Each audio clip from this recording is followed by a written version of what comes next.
Hey guys, welcome back to another episode of Bags to Riches. Today I'm joined by Sharon Secondus. She is the founder of SeeMeNow33, which is a global community designed to help students, especially international students, navigate their journey with confidence. Through her platform, Sharon focuses on personal brand development, professional networking, individualized coaching, and making the transition from student life to immigrant professional life a little smoother. In our conversation today, Sharon opens up about her own journey from Nigeria to the UK to the US now and the cultural shifts she experienced along the way. We dive a little bit deeper into why personal branding is so important for international students, the power of small talk in building meaningful connections, and what motivated her to start See Me Now 33 in the first place. So, this is an episode packed with practical advice and heartfelt insights for anyone working to build a life and career in a new country. So, I'll see you in the episode.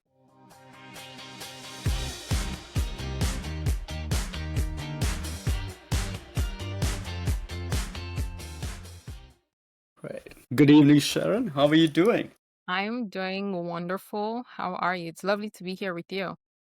It is lovely to have you as well. It's always good to see a comrade working for the same goals and vision. So it is always amazing to talk to someone like you. So appreciate your time and making some time to getting on Bags to Riches. Absolutely. It's absolutely wonderful because not just, having, the similar stories, but it's good for more people to hear about it too, because there's people thinking about it Yeah, and, they're just like, how do I, what if, and then, get to the Back to Riches podcast and you hear it. exactly. And it's always reassuring, in my opinion, to hear about stories and actually living through people's stories. You can tell people have gone through this and you can learn a lot from others' experiences. Absolutely. So Absolutely. I think that was the major goal of why I started the podcast, to make people understand that they are not the only one on this boat. There are Yes. many other people struggling and going through this somewhat same journey. I wouldn't say everyone has the same journey, but you're kind of helping them to realize that, oh, I'm not the only one. So Absolutely. Yeah. but yeah, thanks for taking out some time, and we're gonna dive a bit deeper into this. But when we talk about this episode, what are the crucial things who might be seeing it would be taking away from this? Absolutely. I want anyone who's listening to be able to say today, one, first, I want you to have hope because I know right now it's a little bit different for like international students, immigrant professionals. We know what's going on in the news. It's quite hot. So I want you to have hope. I want you to also, take a space of just, inspiration from this episode. I also want you to one of the big things we're going to talk about is personal branding. I want you to start today immediately. Don't wait for tomorrow. Get your pen and paper as we go through the episode, take notes. I also want to talk a little bit about networking, the Mhm. importance of it. And lastly, I want you to also just be in a space to know that, there's a light at the end of the tunnel as well. Yeah, Yes, we always talk about things are a little bit difficult for like the immigrant professional, the job, all of that. But, it's good to hear stories like this where people have made it. They're able to share the strategies, the resources that's able to help you through the process and to facilitate you to the journey that you need to be on. for sure. Yeah, and one of the things that I personally want to know about it is you have been through this immigrant journey, starting off in Nigeria, then moving to UK, and now having a an amazing profile here in the US. So how did that changes look like for you transitioning from one culture to another? Yeah, absolutely. I will start from England, right? I think moving from Nigeria to England, I would say it was a little bit easier because I come from a big family and I have older siblings. So it Okay. was a little bit easier to get into the culture. We used to visit quite a bit, and it made it easier to get into the system, get into the culture, be aware of certain things before, I even moved to start school. I would say then my transition to the US was a little bit different now. I was old enough. I was getting my second master's done. I got my second master's done in Boston. And when I found out that I wanted to do something relating to healthcare, coming from a very tech background. So I come from a software engineering background, and I really wanted to be in healthcare. And I found the master's program that was able to really marry the two. I was like, oh, okay, I'm going to speak to the dean of the school. I'm going to do all of these things. I started doing it, started networking, started talking to people on LinkedIn who went through the program to ask them, like, hey, what are you doing now? And all of that. And I remember getting into Boston and there was a snowstorm. So I was welcomed with a very huge snowstorm. And everyone was like, wait, you've traveled to the US, you've gone to all the cool places, but you never went to Massachusetts. I'm like, no, I never went to Massachusetts. So I was welcomed with the snowstorm. But I would say it was a few things were different for me because in England, it's very common to, keep to yourself. It's very Hmm. common to not to speak up, quite a bit. It's common to, go to work, just get what you need to do, done, and then, maybe hang out with a few friends at the pub and stuff. Yeah. There's a certain like principle to follow.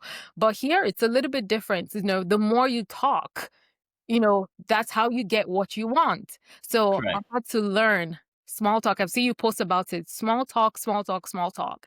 I I I was the person that would introduce myself and say, "Hi, I'm Sharon," and I'll Yeah. be mute. And I won't have much to say again. I didn't know what to say. I had to learn that, hey, you have to talk about the weather. You have to talk about, what you did over the weekend. You have to, Right. hey, like, yeah. So I had to learn all of that. I also had to learn in terms of like the educational system, which I think a lot of people don't talk about. In Right. England, it's very theory based. So you read a lot, you take a lot of exams, you in your undergrad, you also do a thesis, which a lot of people were like, oh, okay, in undergrad, we usually don't do that. We just do a project. But I was already familiar with writing thesis, and here it's very practical based, so they Hmm. want to question you on what it would be like if you were already in the field working. And it was very interesting for me because even in England, the professors, they have not really been in the field. They have the PhDs, they have all the knowledge, they read the books and stuff, which is great.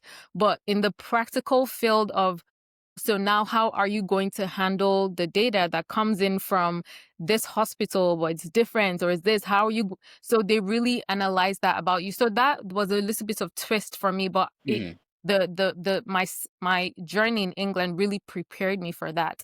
And then I would say in terms of culture shock, one other thing I would say is um I had to learn quick how to be involved in community. Very, very key and very, very important, because in England, yes, we had a few communities, but here it's a little bit different. If you, as an immigrant person, it's very important how like your friends become your family, Oh right? yeah, for So sure. it's very important to like have people who are ahead of you, who are on the same level as you, but really building that community as well, just to say, hey, you're ahead of me. When do I need to apply for my OPT? What time do I need to do this? And all of that. So I would say those are a few things among, other things that like experience in terms of culture shock. Yeah. Right.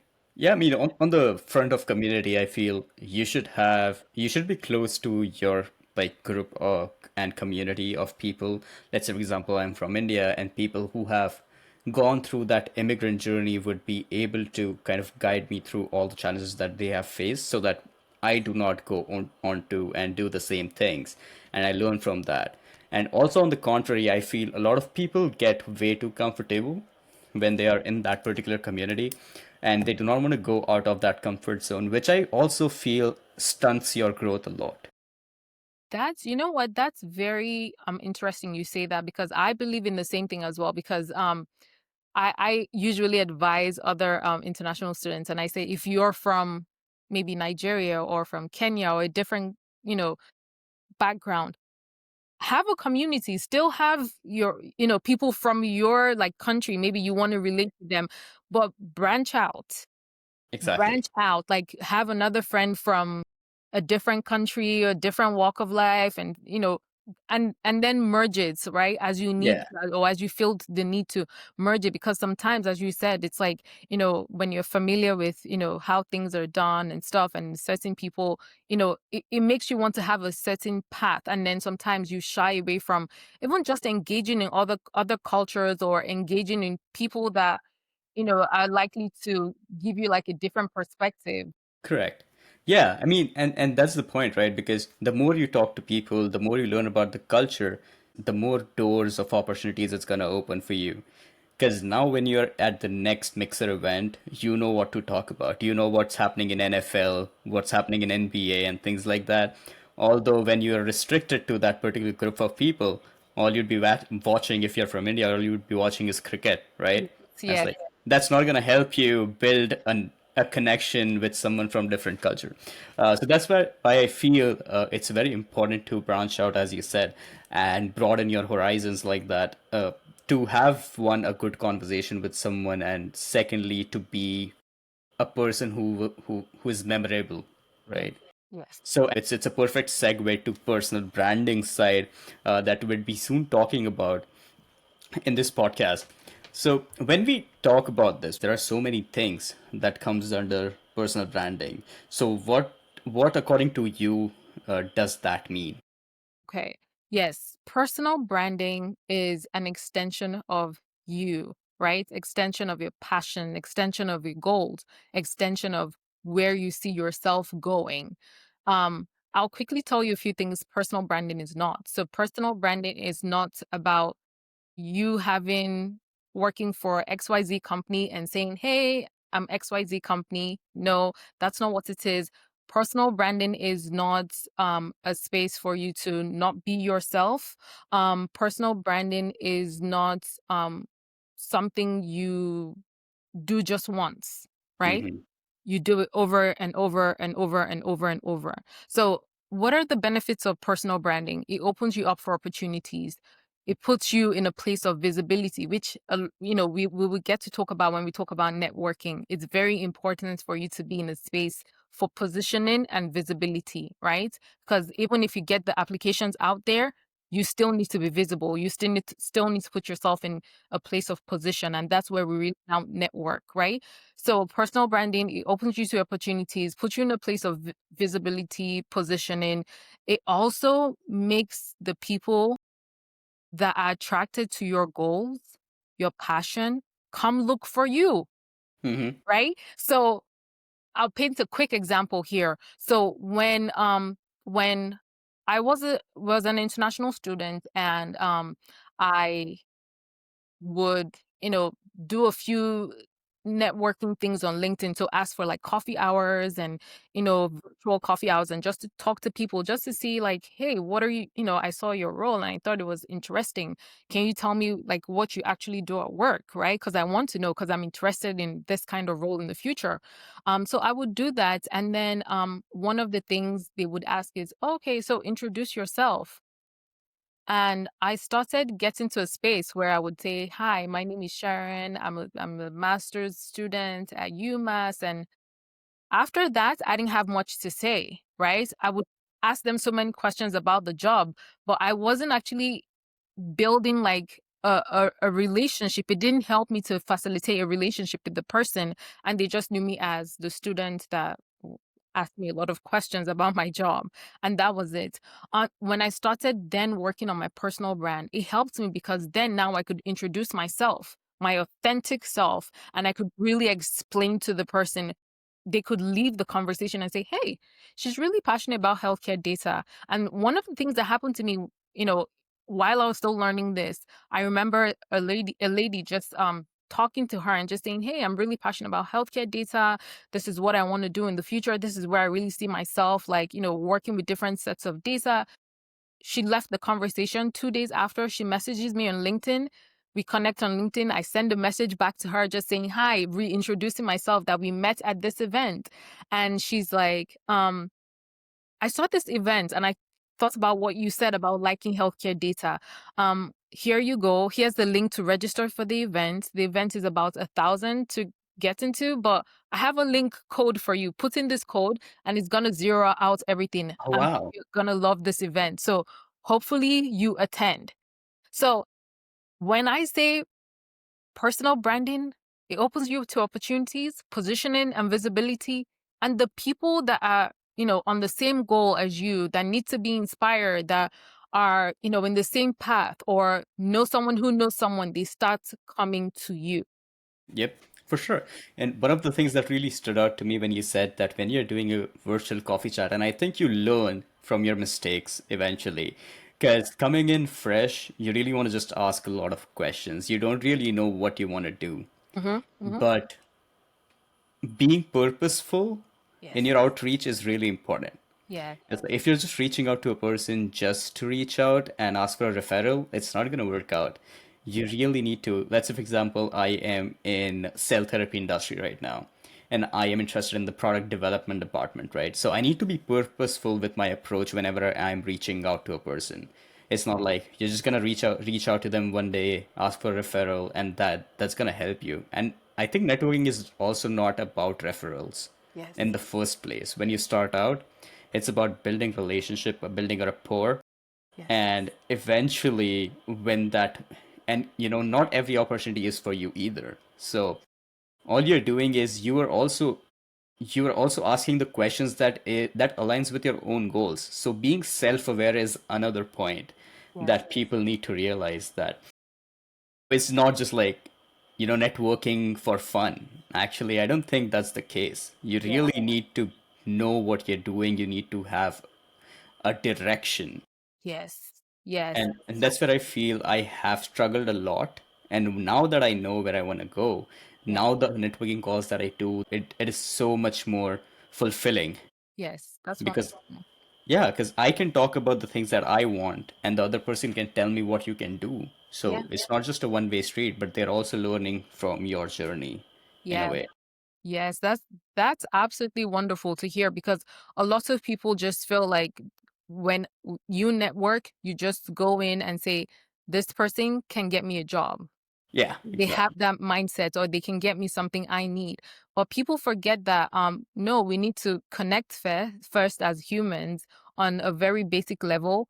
And then I need to see your value and you need to see my value as well. Exactly. And then Yeah, if it's aligned, then we can say, okay, how can this value be used in an opportunity, or how can I give this value to someone who needs this value more than I do, correct. and send you to that person, right? So I think people need to understand that. And I think one thing you've said is that you're going into this networking sessions, or, calls with strategy.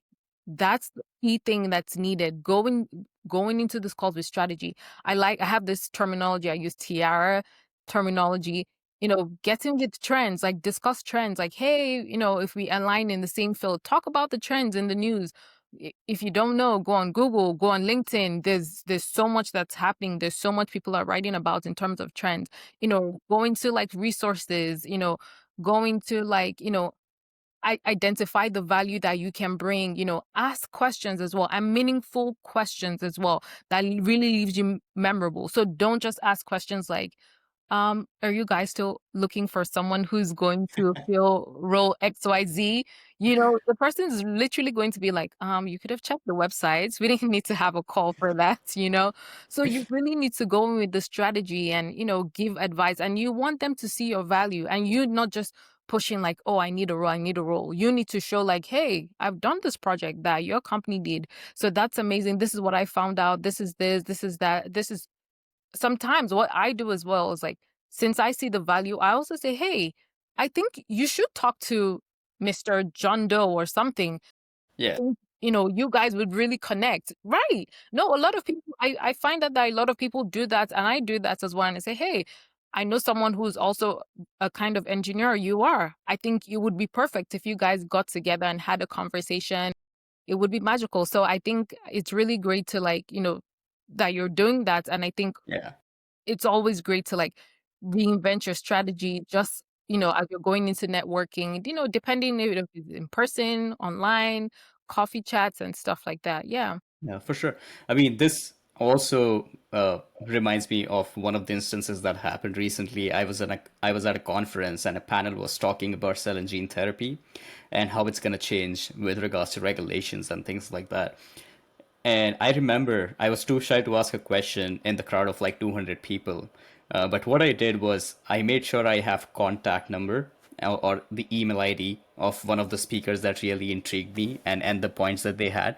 Yeah. So I just dropped them like, hey, I loved the way you talked about these and this topic. I would love to know more about AI since I'm a person who is very interested in how AI is transforming healthcare. I want to know more about that.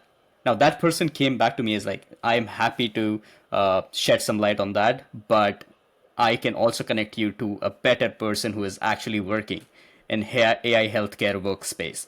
So like that's how you just build your connections. If you're actually interested in something, the other person would realize it, Yes. and they would definitely guide you towards a better person, if not themselves, Yes. in order to get your answers.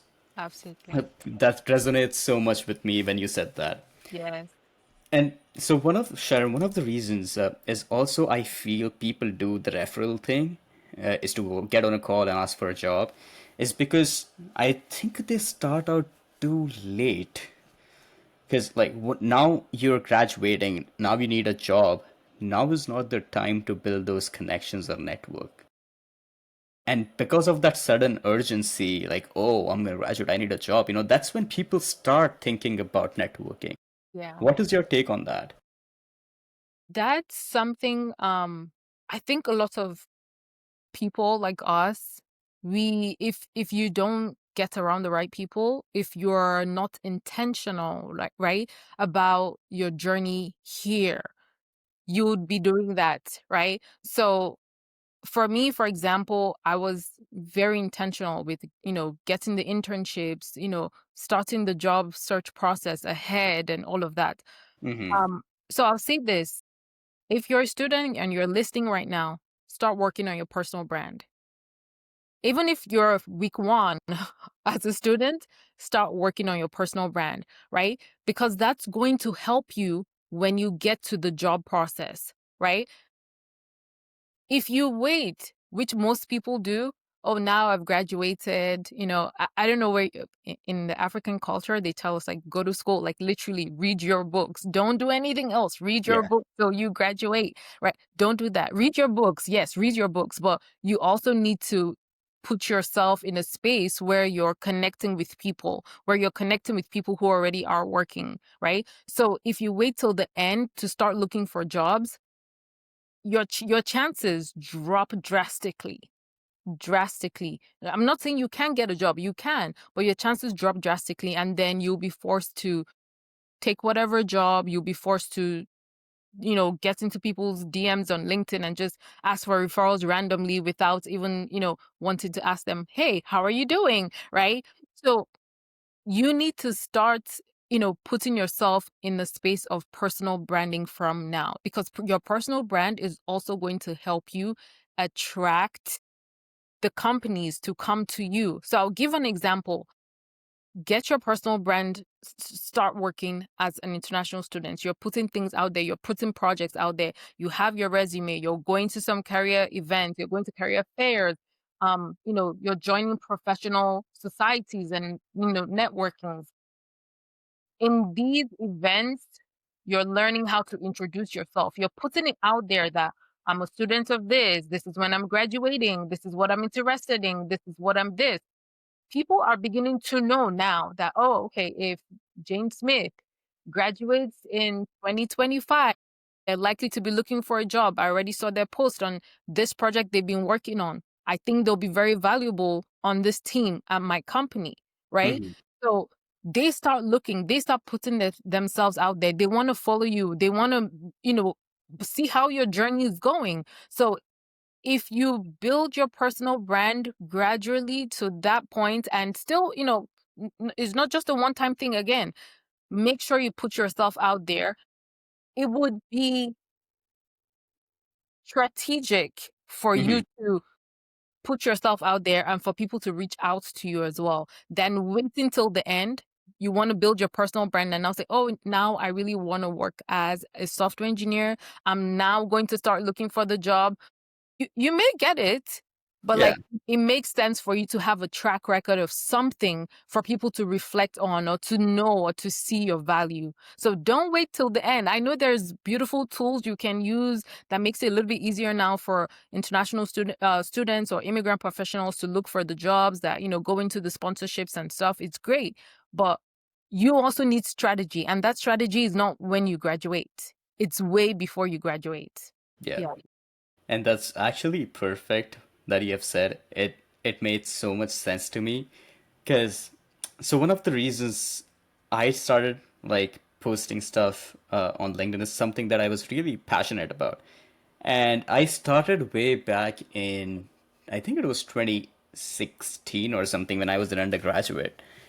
And my purpose, there has been purposes. My purpose has changed so much as I go from an undergrad to graduate to coming to the US.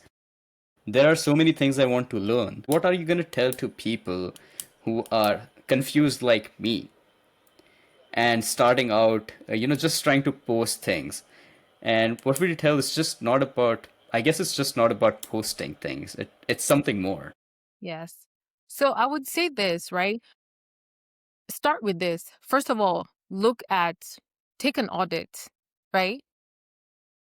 Maybe get a friend or two and say, "Hey, when you look at my LinkedIn or your preferred social media platform, you know, w- tell me three things that stick out for you," Hmm. right?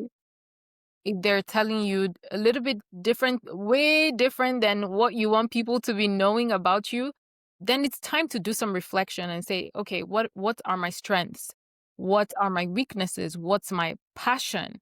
What are things that if I was to sleep and wake up or I'm interested in, I'm going to, read the news about it. Someone can start a conversation and I'm going to like light up just like talking about it, right? Yeah.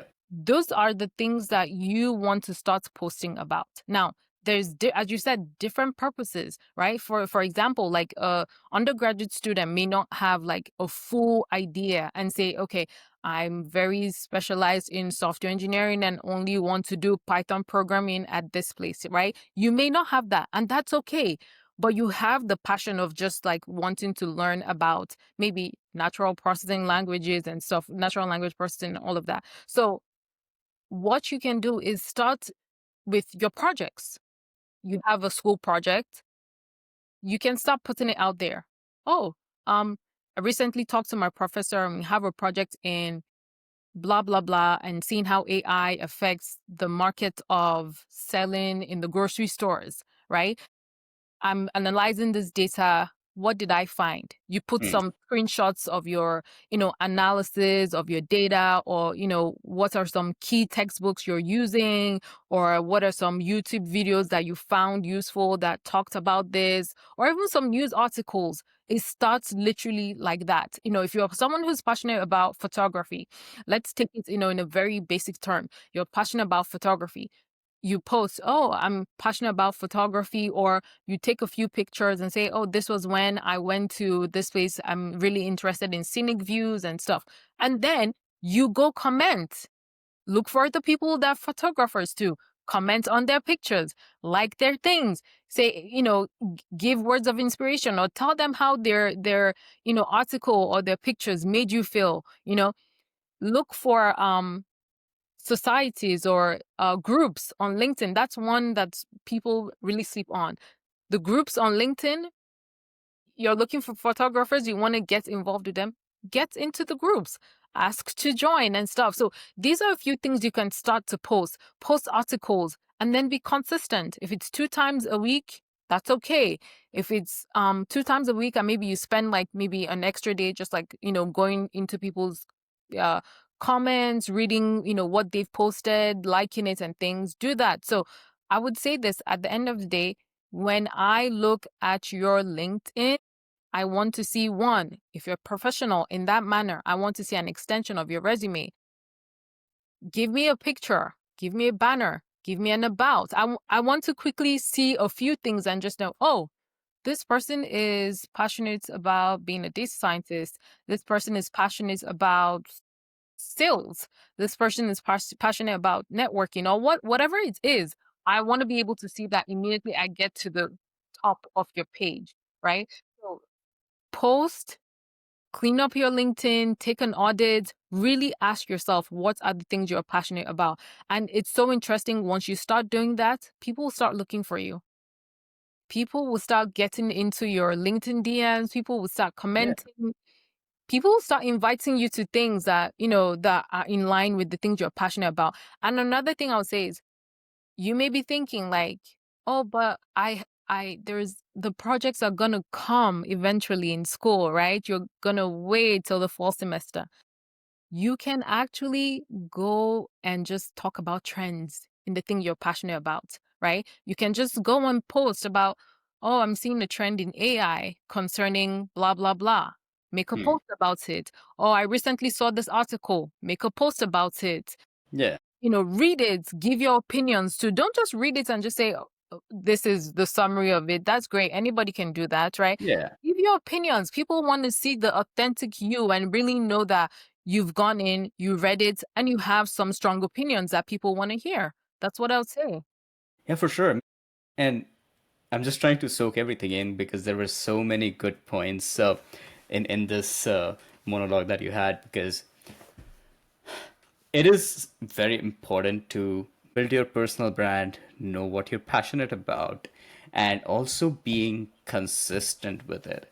Because, okay, I'm gonna start posting about, let's say for example, I'm gonna start posting about the AI tools. I'm gonna post it for 2 or 3 months, and you know what? Then I'm done. I'm just bored. I'm not gonna do it anymore. So, what does that reflect? So I would say this, right? If it's your passion, and again, if you as you said, it has different purposes sometimes when you post, right? So if it's your passion for the season being, that means it really wasn't your passion. Maybe you liked the idea of AI being used in different things. That's great. And right, maybe you do need a small network. Maybe you need to join one of those groups on LinkedIn and just keep it there for where they're posting stuff, posting news articles, and just for things for you to read, which is not bad, right? Yeah, But the consistency, that consistency builds value, right? So you have to think about it. Where do I want the value to be placed? So in the place you want the value, you need to put consistency. that's correct. Yeah. And I think that's when you become passionate. I mean, when you become passionate, I feel the reason is more on something adverse that has happened, or you have seen it happen. That's where I've seen a lot of people getting really passionate about something. I follow Alex Hormonzi. He lost his father, and that's when he realized, oh, I need to do something about this life. And it's pretty unfortunate. For me, it was seeing my friends going out of this country, even though having amazing talent, and not being able to make what they can, just because they didn't have enough information. So that was the trigger for me, and I feel it is very unfortunate that comes from the adverse events that has happened in your life that kind of triggers you to start something that really creates value. Do you feel the same way about it? I feel like sometimes, like with the ebbs and flows in life, sometimes it's the ebbs and flows that triggers, like for you to say, oh, okay, for the one thing that didn't go my way, maybe I have found something. Just like now in a space that we are in, we can say, hey, like we've had the ebbs and flows. So to help you so that you reduce the ebbs and flows, listen to the podcast, Correct. get in our DMs so that we can tell you a few things, or we can point you in the direction, or say, hey, maybe go talk to this other person. So it's true that like from adversity, you can draw out passion, right? And in that passion, like putting it out there, it becomes like a stronger drive sometimes than the one that, you're just like dancing on the clouds and saying, okay, I do like ice cream. I want to post about ice cream and stuff, So no, there are times of adversity that really draws like a stronger, deeper passion for, from things for you to actually put out there. Yeah. I love it. I love it. And that's why I have this, is to have people like you on here to actually share these feelings, and make people realize, okay, it's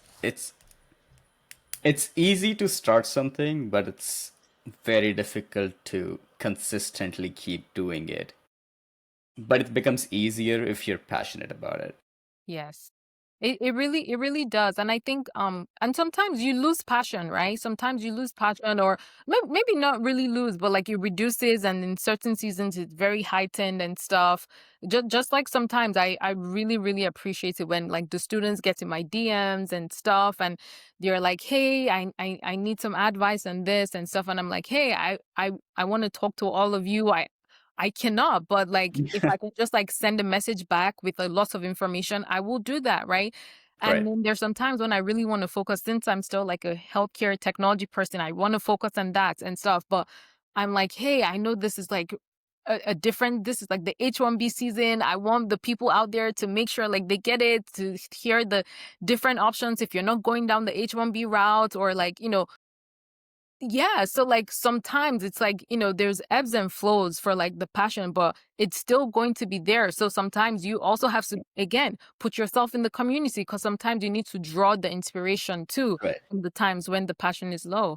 That's perfect, because I was going to say that I think it's not a loss of passion, but loss of inspiration at that moment of time. And I feel it's very fleeting. It's very fleeting. It comes and it goes. If you really think this is going to make a difference and you're really passionate about doing something, the inspiration might be low on some days, but you'd never stop working toward that goal. I really want to pivot a little bit more on our conversation. We didn't really get a chance to talk a lot about networking. Uh, but when you're talking about, uh, people coming in your DMs and students are reaching out to you, so what are some good things some of the students are doing, and what is the things that they should avoid if they're reaching out to someone? I have a lot of people just coming straight to my DM and say, hey, I saw this job at your company.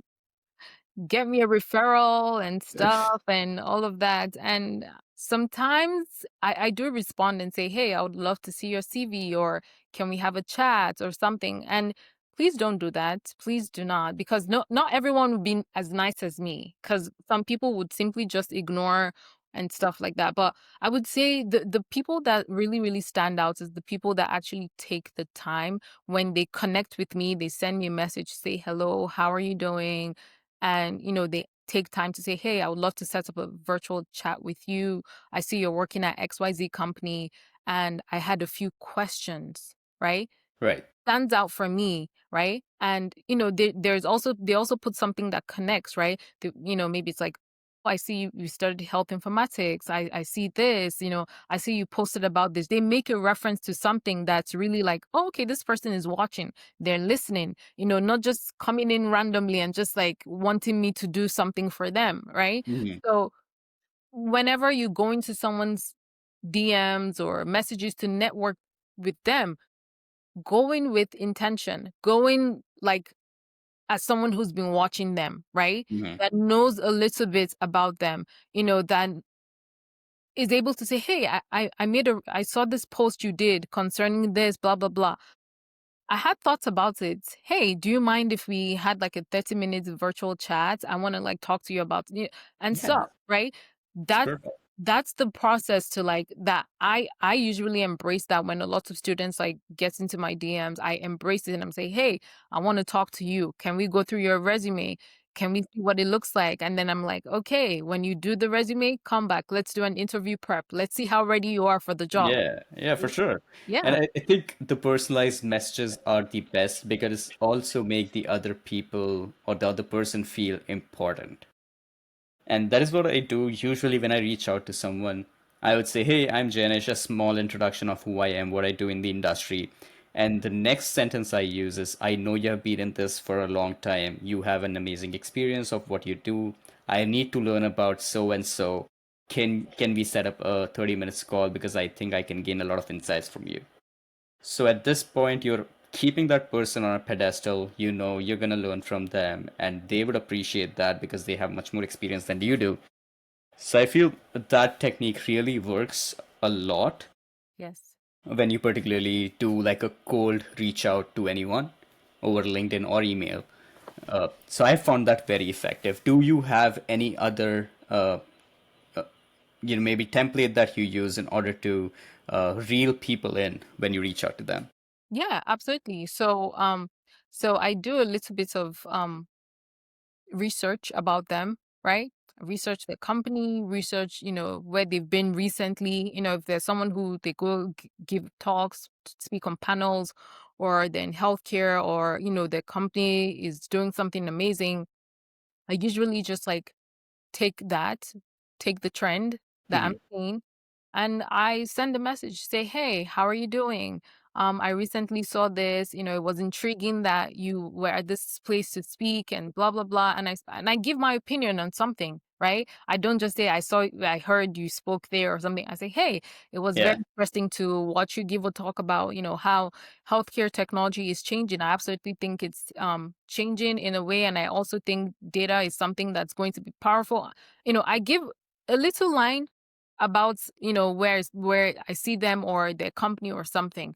And then I say, "Hey, I also see that you went to UMass as well. That's something that, joins us." Or I say, "Hey," or I see sometimes in a connection, right? To say we're connected with that person or something. Say, "Hey, do you also know Jane Doe? It Mm, it's very great that you know her. I would love to connect with you if you have some time this week and really get some insights with you and really share the passion that we have about healthcare technology." perfect. Simple.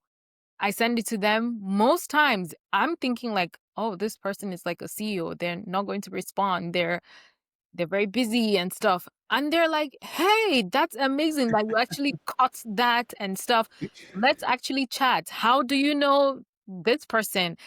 How do you know that person and stuff?" And then we get chatting. So I think you need to really go in a personalized way without, really getting into get me a referral or something. Really, really take time to build relationships as well. I was going to say this as well. When you go to the networking events, follow up. Hmm. That's what helps you stand out. Follow up. That's what helps you stand out at your interviews. Follow up. That's what helps you stand out. Like, follow up. You meet them at the networking event. You come back home. I usually have a list of people. I'm like, okay, by Sure. this day, I'm like going to write to this person, write to them what we talked about so that they remember that it's me.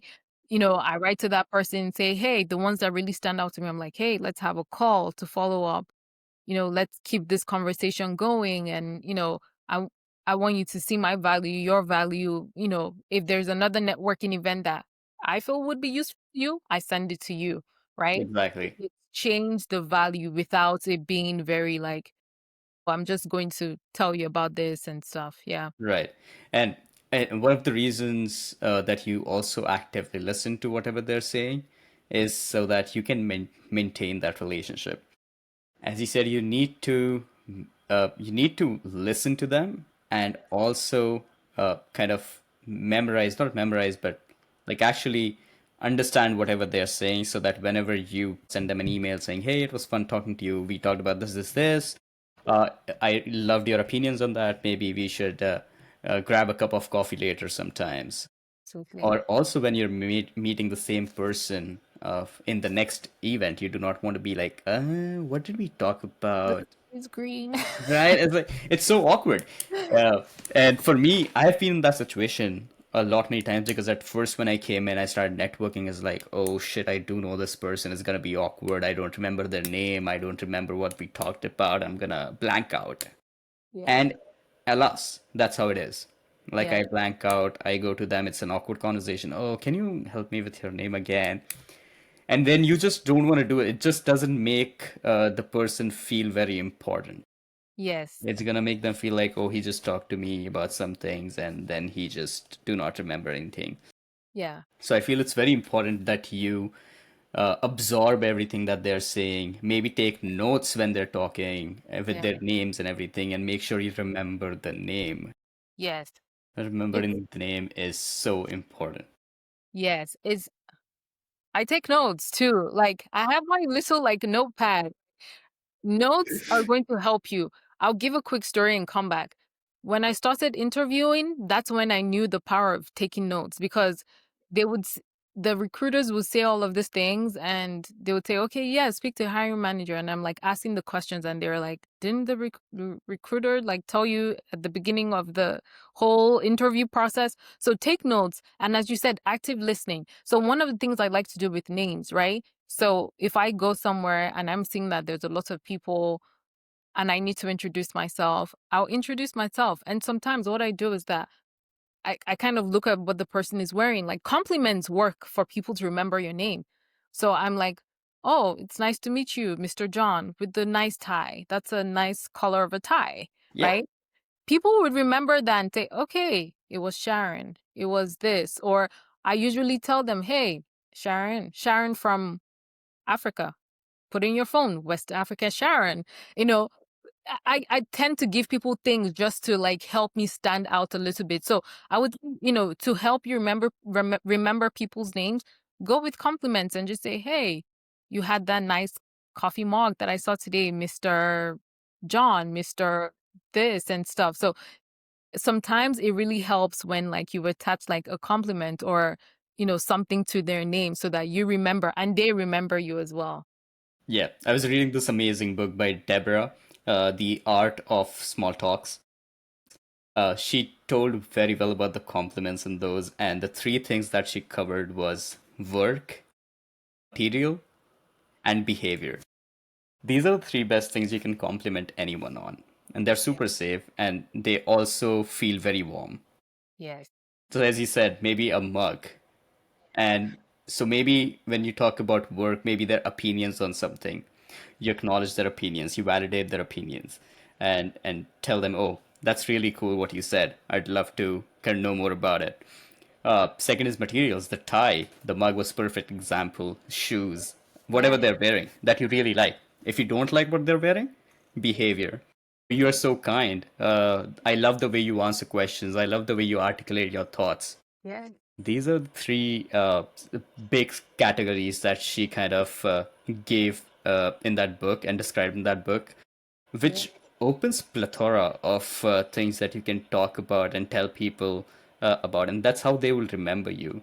Yes. I absolutely love that. And those are things I absolutely use till today. And, even if it's just like in my daily life, like, hey, I like the way you put that. Actually, I haven't heard someone put it that way. So thank you so much. And it takes time to and then you slow down. That's the other thing. Before, because I used to be so nervous, I would speak so quick. And it wouldn't register with the person that I'm actually like trying to give them a compliment. So now I take my time. You know what? That was a very beautiful way you put that. I haven't heard anyone give their opinion in such a very clear, concise way before. And Yeah, then they take time and say, you know what? Thank you. And then it registered. And then now yeah, we're like connecting to say, oh, okay. Now they wouldn't forget my name. I wouldn't forget their name. So it's things like that that you have to make sure when you're networking, as you said, take notes, yep, and simply just asking someone, hey, last time you said about, taking your family on vacation. How was your vacation? perfect. You know? Yes, yeah, Yeah. Yeah. exactly. I mean, you don't want to meet your colleague after vacation and just talk about work. Yeah. Just take some time, ask them about what they did, what they're interested in, outside of work, what they do.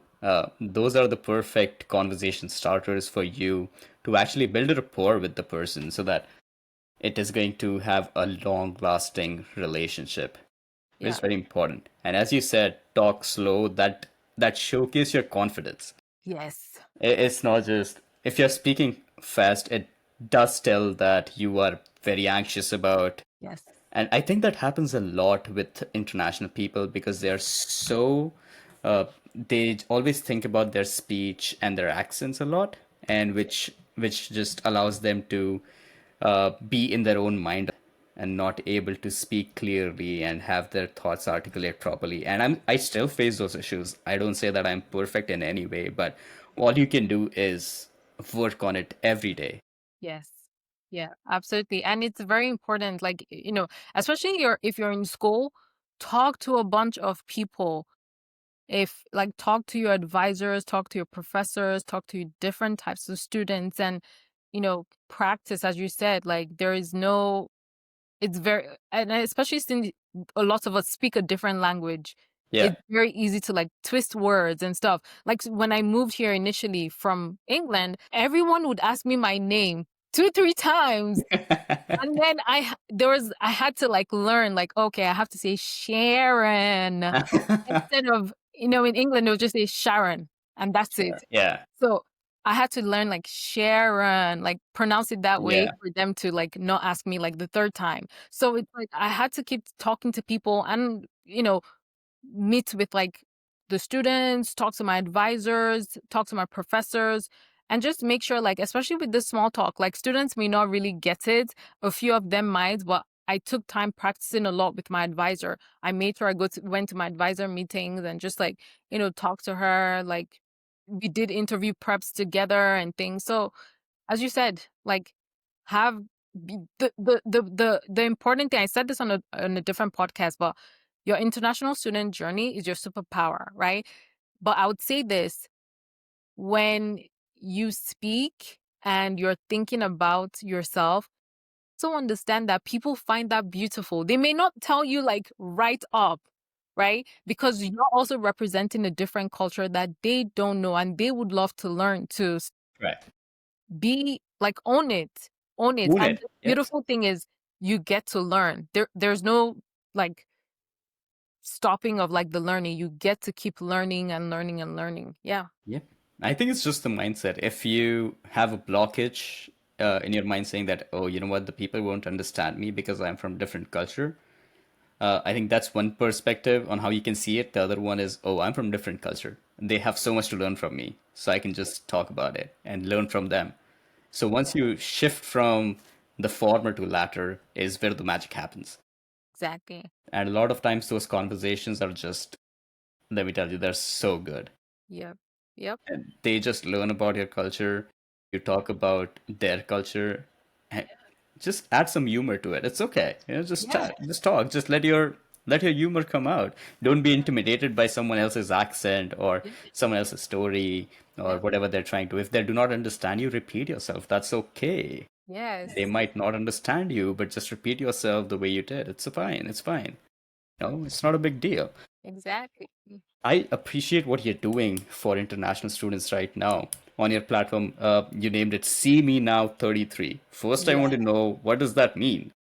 SeeMeNow33. So from the name, I want to help international students just be in a space of one, building their personal brand, positioning and visibility, and then embracing your global perspective. Um, of course, like we know, like in terms of the international school fees and tuition, it's a lot. There's a lot. So it's there's a lot that comes out for me because we sometimes have the mindset that, oh, okay, at some point it's gonna like pay off when I get a job or when I transition into this. So I do these workshops to make sure like, hey, you're having the mindset to go into this journey of transitioning from student to the workforce. So I make sure like you're understanding your personal branding, you're positioning yourself, putting yourself in a place of visibility from being a student, not waiting till that last minute, and then just owning your global perspective. And I think that's the beautiful thing because that global perspective is embraced here, not just in the university, but in the workplace too. A lot of people would hire because you have a different mindset. You think about things a little bit differently than someone who's from here, right? So you Right. have a different thought process. So it's embracing that and just, owning that and making sure like the students sharing the resources I have with the students, sharing like the principles, the protocols with the students and just making sure like, hey, you're like Mhm. set. And then sometimes I also do like free interview preps for like international students because I know that's something a lot of people were sending me messages for. And Right. a few months ago, I dedicated just like saying, hey, I'll do it for free. Let's just talk. Let's just make sure like we have you in a good position for Right. when dream job comes. Yeah. So, what are the major challenges you face with international students? I'm not sure if you're comfortable enough to share the demographics that you help people, or what are the demographics of the people that you help. But what are the challenges they're facing right now, in your opinion? What are the biggest one, and how they can rectify that? Yeah, absolutely. I would say one big one is absolutely putting themselves out there. Mm-hmm. In terms of just like, and I would say this in terms of like messaging people, right?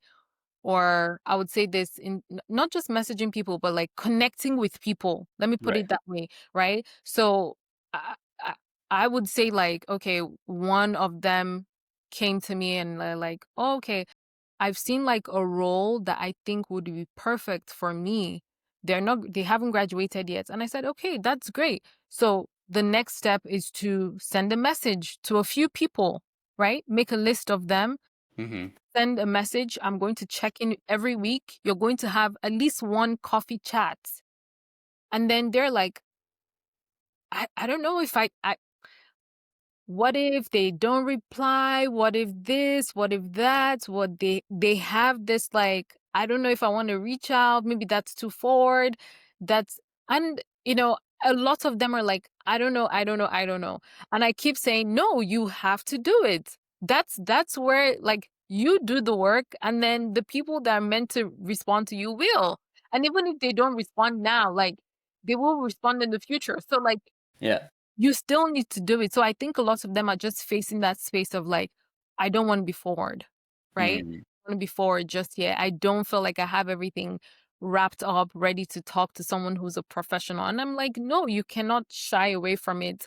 One more thing I'm finding out that they're finding difficulty is the personal branding is like they have like a box already they want to put themselves in, right? And sometimes the personal brand you have as a student may shift once you start making the transition to get into like the professional environment. So I think for the people that are like, almost graduating, I'm like, now you really have to make that shift. You now have to start speaking in the professional lingo. You have to start talking like someone who's already in the field. You have to start when you get into speaking with people, you have to get on the trends. You have to know what's happening. You have to go to these networking events and not just produce yourself as a student. You have to produce yourself as someone who's about to enter into the corporate world for Correct. this field. So I think in that space, they're struggling because some of them have a mindset of it must be this role. If it's not this role, then no. Yeah. And I'm like, I understand, but then there's a process too. So we need to just find the way the door can be opened. And once it opens, you go through. The other roles will come. That's Good the point. beautiful Yes. thing. They will come. So like I always make sure like work on your personal brand, take the leap of faith, and then we do this check-ins like, hey, how's the coffee chat with Miss Jane Smith today or whatnot? How did it go? What did you talk about? And it's just that practicing. And I noticed that the practice really helps them because when you get to the work, these are some of the things you have to do. So I would say those are like the two big things right now that I'm facing that I see a lot, and Mhm. a few of them are like making those changes like gradually. And I know it's a process to like switch in your mind and have that perspective shift. But I really applaud the people that are doing the work to make sure like they're having like the changes that they need to make. Right. Yeah. So, why do you think is the resistance? Is this because? So, personally, what I have felt, maybe it might be different for the people that you consult, but for me personally, was coming from India. People are not very open to having a conversation for just fun, if that makes sense. So we have personally, I've been from a place where people are not very open to a casual conversation and understanding more about you. So that was a big shift that I had to make, and realize and understand that okay, people in America are different. They are much more open, and they like talking about what they do. So, do you think it's the same reason? I would say yes, because a few of the students that I like speak to and like, come to the workshops, And just from when I was a student, I also faced this too because coming from England, you're you keep to yourself a lot, and that's how it's meant to be. Like when you have the question, you go. You just don't go to say, "Hey, how was your day today? Did you have 2 cups of coffee or one?" Right? Yeah. Nobody cares. Like if you have a real legit question, that's when you approach, right? So, as we always we were talking about the small talk, that space of small talk and just embracing it. You have to make it one with you. That's the thing. It's not like you don't separate it. When you're at the grocery store, be ready for small talk. When Yeah. you're at the bus station, be ready for small talk. When you're at the gas station, be ready for small talk. So that's the thing. So like I feel like that resistance is just like having that cultural background and that prerequisite of, "Oh, I shouldn't tell people my business, or I shouldn't really tell them what I want." Usually it's I don't know what to say. I don't know how to say it to them. I don't know if they're going to respond nicely or not. So I feel like from those two standpoints, that's where like the resistance comes in terms of like it's cultural, and then they're like, okay, so now I don't know what to say. Yeah. Yeah, yeah, for sure. And that's where I also face a lot of challenges when I don't really know what to say after that. And then the conversation just comes to a standstill. And that's why I have to like read a lot and understand the workarounds on what to do once you reach that point. And I think that's a learning curve everyone needs to go through Yes. eventually. But yeah, I'd like to close out with this one final question for you. With See Me Now 33, what do you envision yourself doing in the next 5 years and helping international students? Absolutely. I still plan to do this, which is still staying on, helping them with personal brands, positioning and visibility, and just embracing that global perspective. I still plan to do workshops. I plan to take the workshop to the universities as well, the ISO services, just to make sure, like, this international students are not just, focusing on the academic aspect, which is great and important, but as we know here, you can have the best grades, but if you don't know like the little things that make the difference, then maybe your chances reduce. So I plan to really help the international students to really, come in and really start making the impact, not just from when they need the jobs or when they need to transition into something, but Yeah. really like embrace that journey, and just really owning that, unique journey that we all have. Yeah. For sure. No, thanks for sharing that. And I like just to add on to that, personal branding to me also is very important because I recently talked about this in one of my videos saying that people would tell you a lot about the LinkedIn hacks, AI tools. They can definitely help you, but your personal brand is gonna take you places. Yes, it is. And I love to say this, I'll say this and close up, your personal brand helps you introduce yourself in a much better way. For sure. If Yeah. you know your personal brand, you can meet a CEO, you can meet a janitor, you can meet whoever Yeah. and be able to introduce yourself. And the person would walk away and say, "Oh, I know Sharon likes healthcare data. I know she likes this. I know she likes that." That's beautiful, right? But if you don't have a personal brand, this may change every single time you meet different people, right? So that personal brand helps you. There's a book called 60 Seconds and You're Hired, right? Part of the things one of my mentors taught me was your 60-second pitch. So The elevator pitch. your personal brand, I can meet you in the elevator and say, "Hey, how are you? Tell me about yourself." Boom, you should be able to do that. I should meet you in the grocery store. I should say, "Tell me about yourself," or an interview. I should say, "Tell me about yourself." And I pick a few things and know that the personal brand of this person is this, this, this. And Correct. say, okay, now I really know that I know what you're about. I know the kind of value that you're looking for or you're trying to engage in or you're going to bring to me as well. Yeah. Correct. Wow. Well, Sharon, I mean, I shared with you how exhausted I was before this podcast, but after talking to you and listening to you, I do feel so energized and refreshed. It's Same. insane. I Same. really Same. appreciate what you're doing for all the international students, and I'm sure you'd be helping much more of them coming in and allow Absolutely. them to be successful. I have full faith in you. Absolutely. And thank you too for always like sharing. And I think what the beautiful thing is, in fact, from us talking, I have the next guest for you in mind. I'm going to message you. I think it's beautiful because sometimes it's wonderful to hear like people who have been through the journey who are able to like talk to other people and them for them to hear and like listen and put themselves in a place where okay, these are things I need to do. This is the path I need to take. Or if it's not the path, that's also okay. But then at the end of the day, like you're improving. And that's the beautiful thing. Like you're just not staying the same. You're not just that person who has left, the university with this wonderful degree. Like you're leaving like with someone who's a well rounded person as well. Yeah. Right. So thank you for, bringing on different people, bringing on different guests to like hear this. And your story as well is absolutely, absolutely amazing. And it's Appreciate great. So I hope the listeners are taking notes too. that. Yeah. I hope so. I hope so.